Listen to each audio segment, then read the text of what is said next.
line that runs from Abraham to Moses to Isaiah to Jesus to Peter and James and John to the 12. We stand in that tradition, and we must not forget that long tradition. And it is unbroken, those who are true believers. And Catholic, because it's for the whole world. It's not for one part of the world, it's for the whole world, because God has always had all of His creation in His heart. Now, okay, if He's looking for someone who can be that link, as Christ is the link between God and us, be the link between us and the world, what is that person supposed to be like? Now, that's the question of all questions, isn't it? And that's the one that ought to concern you the most, and it ought to concern me the most. What does God want me to be like to fulfill His purposes? Now, here I go back to the 59th chapter of Isaiah, because it has helped me at this point more than anything else.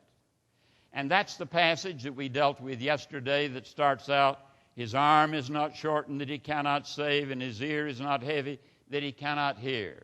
There's nothing wrong with God's power, and there's nothing wrong with His heart or the ear that is a means of getting to His heart. But He says your sins have separated between you and me. So now here is God, who is the answer to our problems, and a world that's in its need of Him, and they're separated. Now how do you get them together? And God says, and I looked for a person.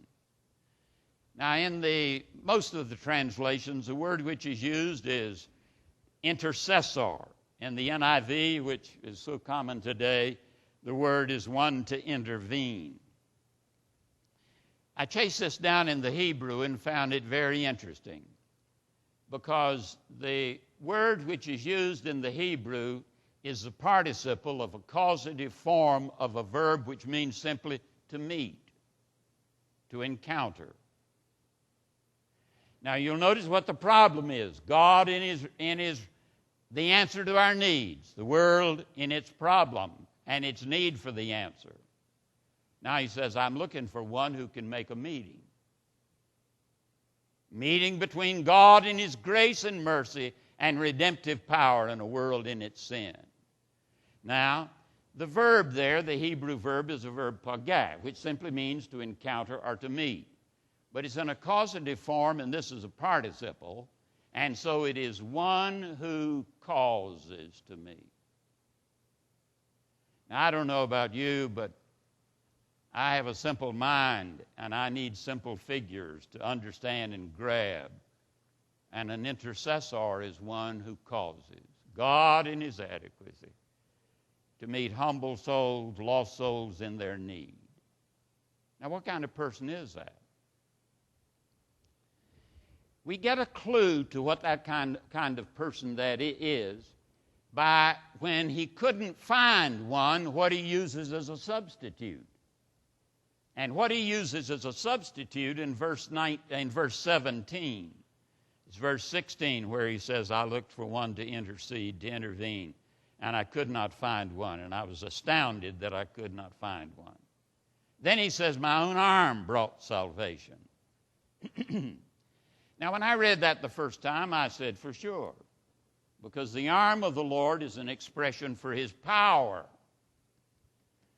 Now, I'm sure I was influenced to some extent by, when I was in graduate school, I had to read a lot of ancient mythology, ancient Near Eastern stuff.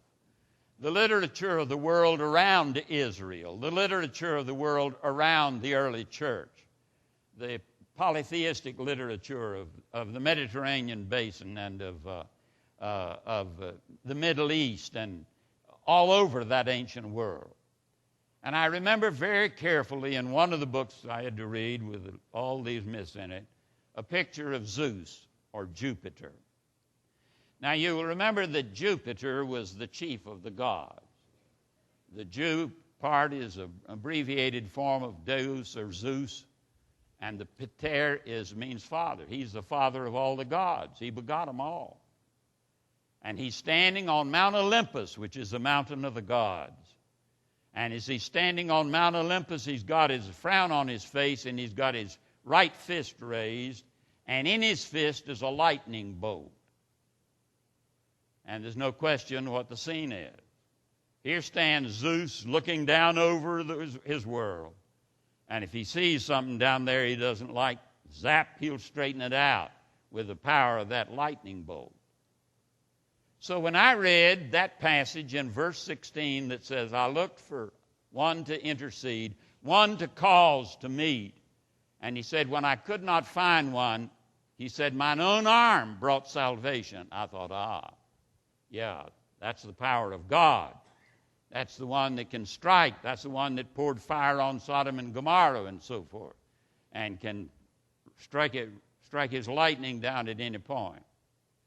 But then I read the 53rd chapter of Isaiah, and to my shock, I got the reversal of a substantial chunk of all of my theology in one verse.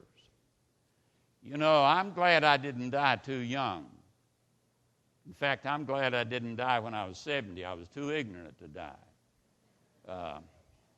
So God had to leave me around to get some of my theology straight. But what you have in Isaiah 53:1 is the identification of the arm of the Lord.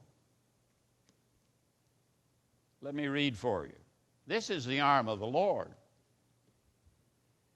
Who has believed our message? It's too good to be true. To whom has the arm of the Lord been revealed? He grew up before him like a tender shoot, like a root out of dry ground. He had no beauty or majesty to attract us to him. Nothing in his appearance that we should desire him. He was despised and rejected by men, a man of sorrows and familiar with suffering, like one from whom men hide their faces. He was despised, and we esteemed him not. Surely he took up our infirmities and carried our sorrows. And we considered him stricken by God, smitten by him, and afflicted.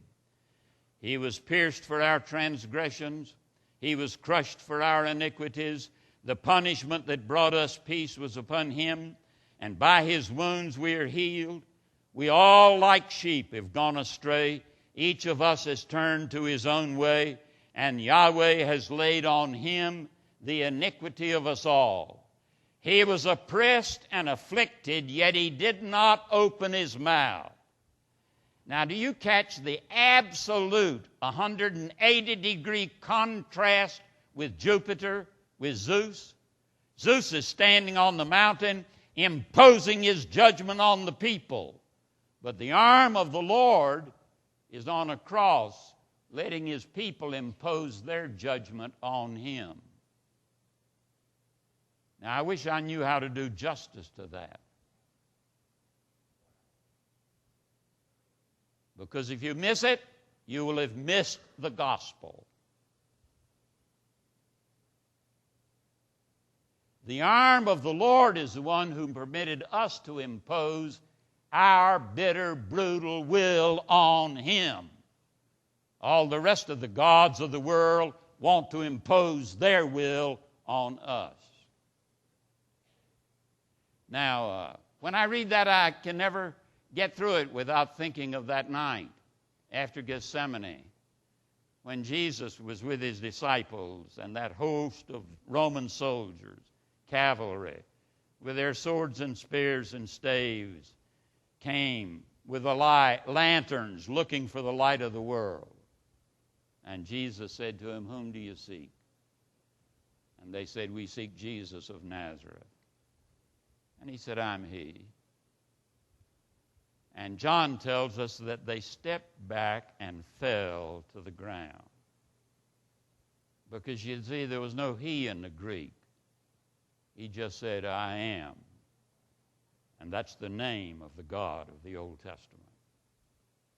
And they, in shock, stepped back and fell to the ground. And Jesus said, "I ask you again, whom is it you seek?" And they said, "We seek Jesus of Nazareth." He said, "I'm he." They didn't arrest him. He climbed up in their laps.